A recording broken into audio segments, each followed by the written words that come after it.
A sleepy kitty is not complete without her cat bed. Hi guys, it's Katie from Yarn Society, and today we're going to make this cat bed for our Kai the kitty. I do have a crochet along for her and I will link that down below. I want to show you a few different options.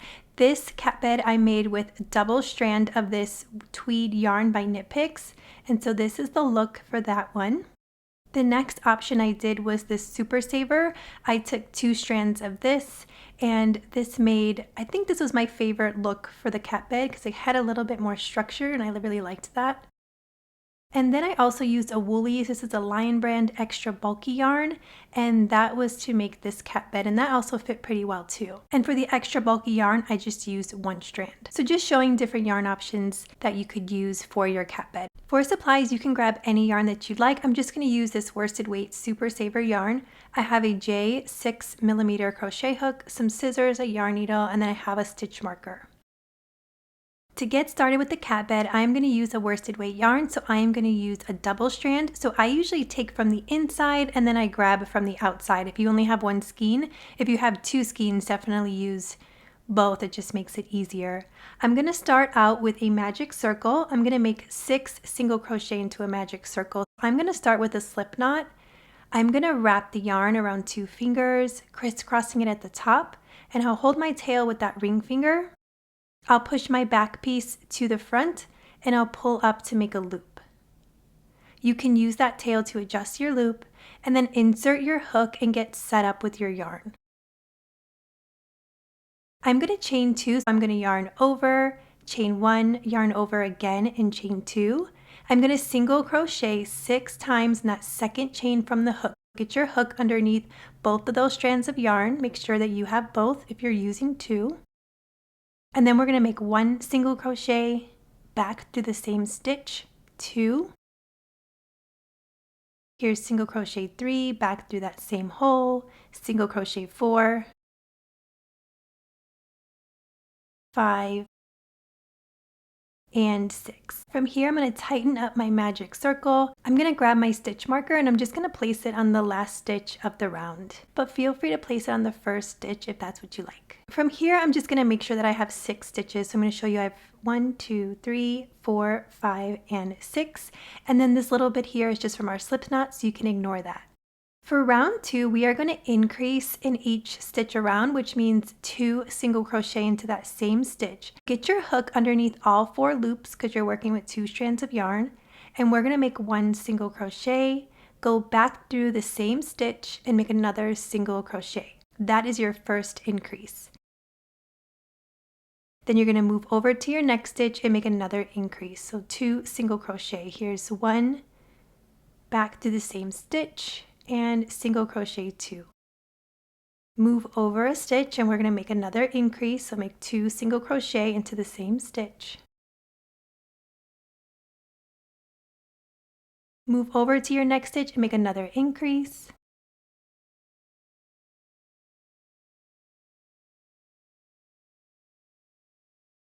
Move over for another increase. This is our 5th increase. We're making 6 total.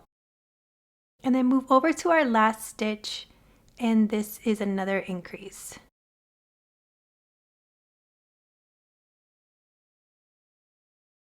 I'm going to tighten up my magic circle one more time. I'm going to change my stitch marker. We're going to have 12 stitches at this point. Go ahead and count if you need to.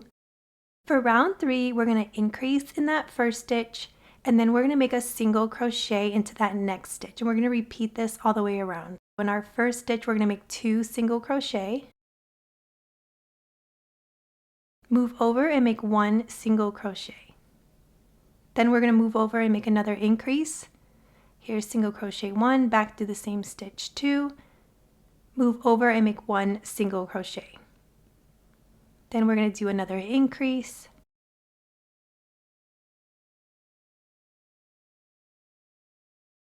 Move over for 1 single crochet, then make another increase,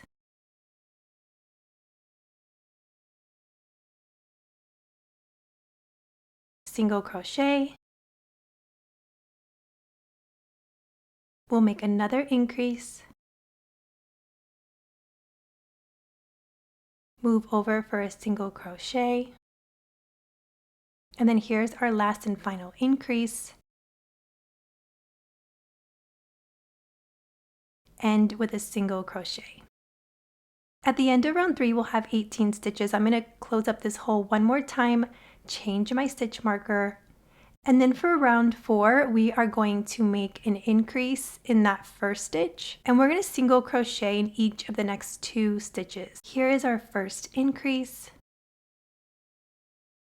Single crochet in each of the next 2 stitches. 1, here is 2, and then we're going to make another increase.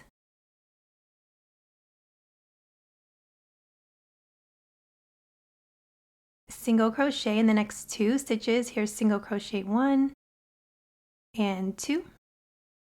Move over to make another increase. Sometimes when we're working with these increases, your stitches will turn in on themselves, and just turn them back out. Single crochet in each of the next 2 stitches. Here's another increase. Single crochet in your next 2 stitches.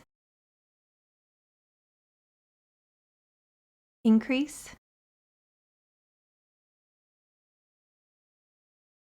Single crochet in the next 2.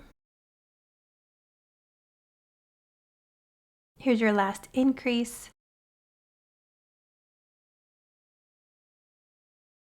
Ending with 2 single crochet. At the end of round 4, you'll have 24 stitches. Go ahead and push those stitches back out because they are going to turn in on you. Change your stitch marker. For round 5, we're doing something just a little bit different, and I'll talk you through this as we go. We are going to single crochet in the next 9 stitches. So we have single crochet 1, move over, single crochet 2, 3, here's 4, 5, 6, 7, 8, and 9. From here, we're going to stop. I'm going to just push my work out the right way. We are going to stop here. We're going to chain 1, so we're going to yarn over and pull through. Then we're going to turn our work, so it's like you're turning a page. Then we are going to single crochet into our first stitch. So this is our chain stitch, the one that we made right here. We're going to work into this stitch right here. So this is our first stitch.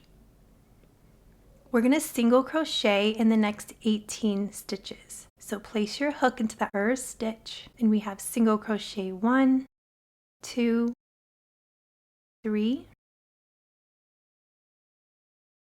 4,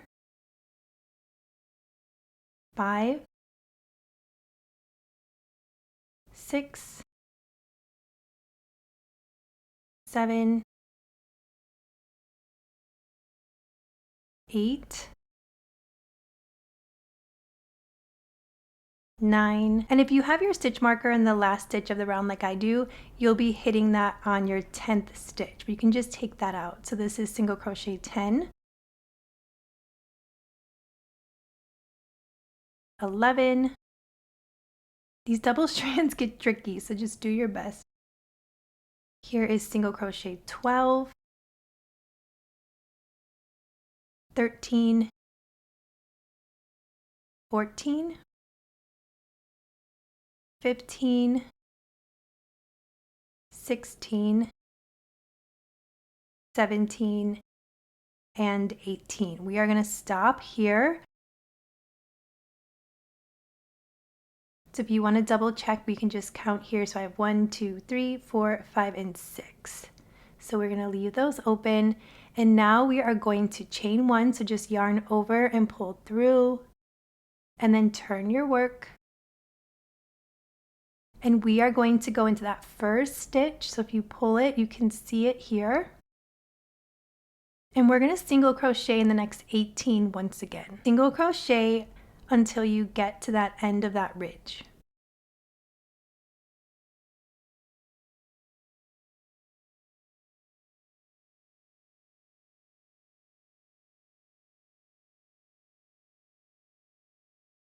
We only have 2 stitches to go, so here is our 17 stitch and here's our last stitch. So just make your last single crochet. From here we're going to leave a long tail, so grab your scissors, cut that off.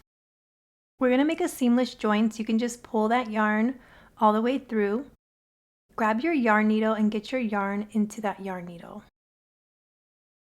Okay, to make a seamless join, we are going to move over a stitch, go through that stitch, both loops, and then you're going to go back through the last stitch that you just worked, and you're going to go right down the middle. And you can just pull that through. That will help just give it a little bit of a cleaner look. Weave in your yarn really well.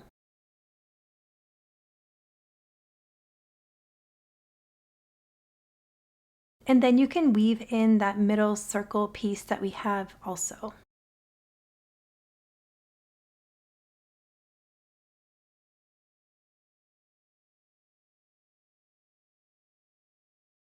Once you're all done, you just kind of want to fluff it up. That right side tends to be a little bit taller because that's where we started. So I just like to stretch things out a bit. And that is it. Your cat bed is done and your sleepy kitty is ready to take a nap. Thank you guys so much for joining me on this crochet along. Again, if you want to get this crochet along, I will link that down below. You can also grab free patterns on yarnsociety.com.